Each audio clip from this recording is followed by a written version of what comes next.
Okay, now this question is very simple but still very interesting question. So you have got two different power supplies. One is DC supply, another one is AC supply, and you have to find the current through this circuit in steady state. How do you solve this question? So we use the principle of superposition, which simply means that we find the current due to individual sources separately first and then we add them. Okay, that is the principle of superposition. So I will draw two different circuits and find the current through the two circuits and then add them. So first of all, I take the DC supply.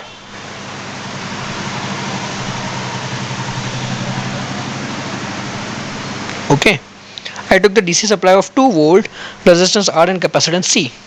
So since this is a DC supply, in a steady state, current I1 will be 0. So for steady state, current I1 will be 0 because the capacitor will get fully charged up to 2 volts and then there will be no current through the circuit. So I1 is 0. Then we draw the circuit again for the AC supply.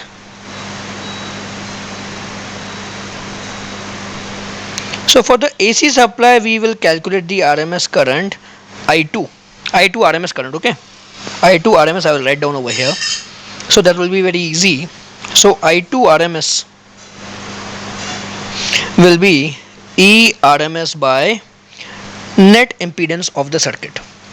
So net impedance is how much? We have a resistance 10 ohms and 1 by omega C also 10 ohms. Okay, so 1 by omega C is basically reactance of the capacitor. So this will be equal to E RMS by under root of R square plus XC square. So E RMS will be how much? V0 is given 100 volt. Maximum voltage is given to be 100. So the RMS voltage will be 100 by root 2 divided by resistance is how much? 10 ohms. XC is also 10 ohms. So 10 square plus 10 square. So this is equal to 100 by root 2 divided by 10 root 2. The impedance will come out to be equal to 10 root 2.